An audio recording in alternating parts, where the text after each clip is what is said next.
Consertando. Olá, boa tarde. Dá um joinha aí, gente. Vocês estão escutando bem? Legal. Nós vamos começar hoje uma série, a série Mulheres Educadoras, com a doutora Ana Amélia, ela que é advogada. Ela vai nos falar sobre o Enem e a acessibilidade. Já vou convidá-la para entrar aqui. Ela que já...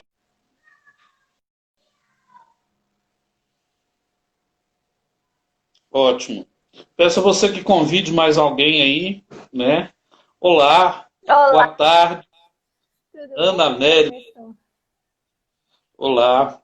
É uma honra poder falar com você novamente, É nesse uma momento honra. que a história mudou, né? Já não temos ministro, estamos esperando o próximo, né? Mas é Pois assim, é, a coisa.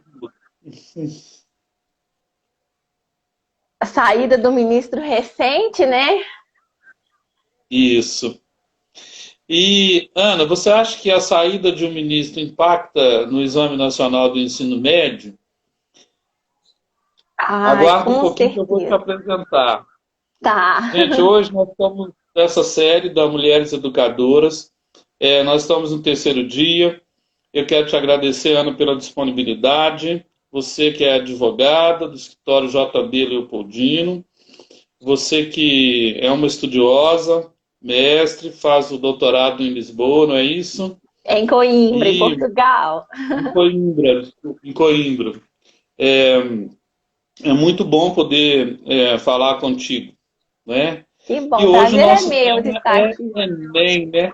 Enem. Muitas famílias vão poder ter acesso a esse vídeo de outra forma, sabe, Ana? Depois que nós fizermos a live aqui, a gente migra para o YouTube, lá no canal que as escolas podem aprender, e também deixamos no Facebook disponível. Também Ótimo. se o escritório quiser disponibilizar para os seus clientes, para as escolas, o importante é que todos tenham acesso a essa informação. Nesse Muito bom. horário, muitos pais ainda estão acompanhando seus filhos, né? Na escola que é remota. Mas vamos lá. É uma honra poder falar com você nesse momento. Ah, o prazer é meu, Paulo. E vamos então para a primeira pergunta, né? É. É, Ana, historicamente, como tem sido essa acessibilidade no Enem?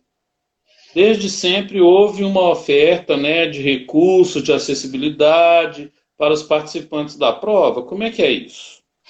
Então, professor, a primeira edição do Enem, ela aconteceu no ano de 1998. A gente tem aí mais de 20 anos, né?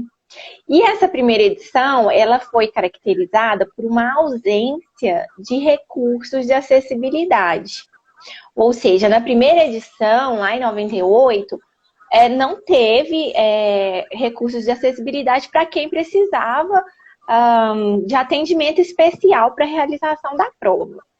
Isso só foi acontecer 2 anos mais tarde, que foi no ano de 2000.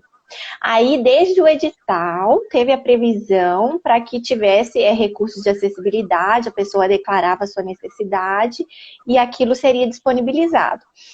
E nesse ano de 2000, tiveram 376 candidatos, o que é assim, um percentual pequeno, né, para o tamanho do exame, para o porte do exame, para o tamanho do nosso país, para a quantidade de estudantes que tem e também para a quantidade da população com necessidades especiais, mas já foi um início no ano de 2000. Teve essa oferta de recursos de acessibilidade.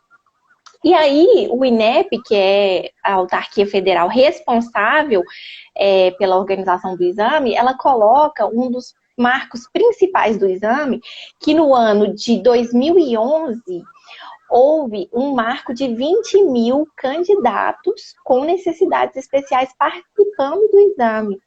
Ou seja, a gente vê que houve, assim, ao longo do tempo, gradativamente, um aumento nessa democratização, nesse acesso, né? Foi, na verdade, tornando efetivo aquilo que já vem sendo garantido na legislação, que é o acesso igualitário, um processo isonômico para todos os estudantes, tenham eles ou não necessidades especiais de aprendizagem. Então, a gente tem, assim, o início caracterizado por uma ausência de recursos, mas que foi corrigido, assim, logo no início. Hoje a gente já tem mais de 20 anos de exame, sendo que 18 anos já tem garantido em todas as edições recursos para os estudantes que precisam, né, de acessibilidade. Esse tema é muito relevante porque muitas pessoas, né, não têm a facilidade, e nós estamos vendo isso também agora na pandemia, né, não têm a facilidade que outros têm na sociedade. Nós temos uma desigualdade que é histórica, né, e os recursos não são os mesmos para todos, né. Nós estamos vendo agora que tem mães com 3 filhos e não tem acesso para os filhos na mesma aula, na mesmo horário para a aula, né? Isso vai acabar esbarrando no Exame Nacional do Ensino Médio. Quais são os recursos assim, de acessibilidade que são ofertados atualmente para os candidatos inscritos na prova do Enem? Então, os recursos, eles são ofertados de acordo com o perfil, né, de cada candidato. O perfil de maior ocorrência de candidatos com necessidades especiais são de candidatos com cegueira, surdez, autismo, dislexia, descalculia. Tem também candidatos gestantes e lactentes, que são pessoas que, neste momento da vida, estão precisando de, né, atendimento especializado, a lactente, para poder sair da prova, fazer a amamentação do filho e voltar. A gestante também, muitas vezes, a questão de acesso ao mobiliário, de subir escadas. Então, assim, tudo isso são feitos regramentos e procedimentos para que esses candidatos tenham acesso à prova em condições de isonomia com outros. Então, assim, a prova ela é toda pensada para atender as necessidades, seja físicas, seja sensoriais e até mesmo cognitivas desses estudantes que estão precisando desse atendimento. E aí, isso varia, vai desde um ensalamento específico, colocar em salas específicas, até um procedimento para dar mais tempo, eles dão um tempo extra de 60 minutos para fazer a prova, até um mobiliário específico. A pessoa ela pode pedir para utilizar um material próprio, que vai desde um cão-guia ou uma máquina em braille, aparelhos auditivos, mesmo aparelhos de insulina, medidores de bombas, né, medidoras de insulina, ou lâmpadas especiais para fazer a leitura da prova, tudo isso também é autorizado. E ainda tem outros recursos que é o próprio INEP, o INEP, que é a organização, né, que faz a prova. Que ele mesmo oferece, que é, por exemplo, a figura do ledor, que é a pessoa que lê a prova para aquele candidato. E também a figura da pessoa que transcreve a prova, principalmente a prova de redação, ela é transcrita. Tem também a prova ampliada, que é uma prova em letra maior, geralmente letra 18 ou 24. Aí a letra é maior e as imagens também são maiores, geralmente para quem tem visão monocular ou dificuldade de enxergar. Tem uma prova muito interessante, Paulo, que é a prova, ela é uma videoprova. Ela é feita em Libras, ou seja, o intérprete das Libras, ele traduz a prova para Libras e o candidato surdo, ele assiste a prova e responde. E aquela resposta também é transcrita. Nossa, que bacana! Muito legal. E aquele candidato que faz a prova em Libras, a correção, ela é feita, porque como a gente sabe, a Libras, né, a língua brasileira de sinais, ela tem toda uma questão de linguagem que é um pouco diferente do português. Então, a prova feita em Libras, ela é corrigida em Libras. A prova que é feita em Braille também, ela é corrigida em Braille. E também para os candidatos autistas, também é assegurada uma correção especial dessa prova. Então, esses são uma série de recursos que a gente vê que são disponibilizados para dar autonomia para o candidato. né? Para que ele, com todas as habilidades que ele tem, ele consiga acessar a prova e respondê-la com autonomia, né? A gente quebra as barreiras de acesso para fazer com que aquele candidato atinja aquele conhecimento e consiga aí o progresso educacional, porque o Enem, ele é tão importante, para você ter ideia, a maioria das universidades estão aceitando o Enem e também instituições internacionais. Eu sei que instituições portuguesas, como a Universidade de Coimbra, que é onde eu fiz meu mestrado, ela também aceita o resultado do Enem. Então, ela pega a pontuação obtida, coloca lá numa grade de pontuação e ali ela oferta vagas para candidatos brasileiros com determinada pontuação no Enem.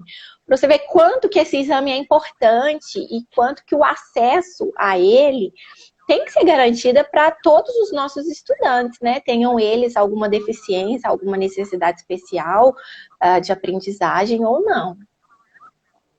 E com todas essas mudanças que estão acontecendo, lógico, atípicas por causa da pandemia, por causa do isolamento, as datas mudaram, né, Ana? As provas foram adiadas, né? E elas não têm agora uma data específica. Na verdade, o que tem quando a gente acessa lá o site do Enem é uma enquete em que você vota, o candidato vai votar quais os dias que ele acharia mais conveniente para fazer a prova. Então, tem 3 opções de data. Na verdade, são 6 opções de data, porque agora esse ano vai ter o Enem impresso e o Enem digital, né? Eles vão ser feitos em datas separadas. E aí está em aberto essa questão da data da prova. As inscrições para o Enem 2020 já encerraram, né? Todo mundo já fez a inscrição, elas estão encerradas. Mas a data da prova, ela está adiada até o momento. Parece que no número menor de pessoas esse ano, né, para as inscrições, né? Essas informações que você está nos passando, elas são tão relevantes que eu acho que elas deveriam ir até para a imprensa. Porque eu tenho minhas dúvidas, assim, né, como professor, quase 30 anos, se todo mundo tem essa informação da acessibilidade, sabe? Porque nas comunidades mais periféricas, onde a informação circula, mas não circula tanto, e onde tem uma população com uma gama de necessidades especiais, a gente não percebe que eles têm domínio dessa informação. Eu estou equivocado?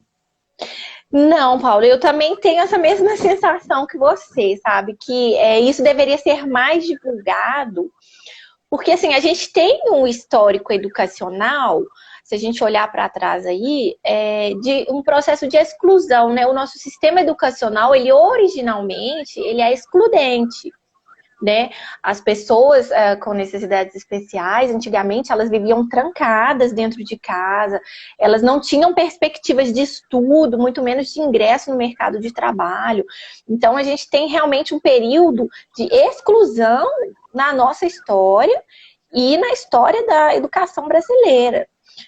Isso, é claro, tem sido modificado depois do período de exclusão. A gente passou por um período de segregação, em que a gente tinha as escolas consideradas regulares e as escolas especializadas. Então, as pessoas com necessidades especiais, elas ficavam segregadas ali naquele outro tipo de instituição, que eram as escolas especiais. Depois desse momento, a gente passou por uma outra fase, que foi a fase da integração, né, que se trouxe, tentativa de trazer essas pessoas segregadas para dentro da escola regular, mas mesmo assim ainda ficavam isoladas, um pouco afastadas.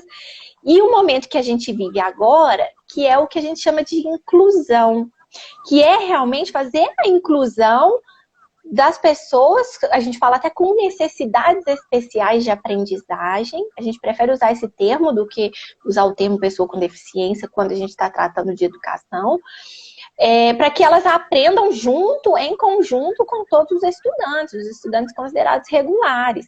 Então, a gente está nesse processo de consolidação dessa inclusão. E para consolidar isso, para que isso se torne de conhecimento público, isso realmente tem que ser mais divulgado nas mídias. A gente tem muitas famílias que têm pessoas, né, com necessidades especiais de aprendizagem e que não têm acesso a esse tipo de informação. E que elas sabem da existência das barreiras que os filhos delas possuem, mas não sabem que essas barreiras podem ser superadas e das possibilidades que tem para, por exemplo, o acesso a uma escola ou acesso a um exame tão importante quanto é o Enem, tudo na tentativa de buscar um progresso educacional e, futuramente, né, a habilitação para o mercado de trabalho, né? Nossa, Ana, isso é informação, eu estou achando tão rica, que eu vou tomar a liberdade de fazer uma coisa. Como a nossa live fica gravada no canal, eu vou mandar para alguns amigos da imprensa, que a gente sempre dá entrevista, para que eles possam falar isso. Porque a sensação que eu tenho é que nem todo mundo sabe e nem como. Então eu vou te fazer uma pergunta. Como que é o procedimento para a pessoa ter acesso aos recursos dessa acessibilidade? Das várias, né? Porque você falou de várias. Isso, pois é. Todos esses procedimentos, todos esses recursos, eles vêm escritos no edital. O edital, né, Paulo, geralmente é aquele documento enorme, com a letrinha pequenininha, que as pessoas não gostam de ler, mas que é de extrema importância. Não tem como você participar de um processo como esse e não ler, não ter acesso às informações que estão ali. Então, o procedimento ele vem escrito no edital e ele é o seguinte: quando a pessoa faz a inscrição, tem lá o campo perguntando se ela tem alguma necessidade especial. Ela marca que tem e, ao mesmo tempo, ela junta a documentação comprobatória dessa necessidade especial, seja um laudo médico, ou um exame, um diagnóstico, e aí ela declara o que é que ela precisa. Uma banca avaliadora da organização que faz o exame, ela vai avaliar aquele pedido e ela vai deferir ou não. Os pedidos que são indeferidos, eles ainda podem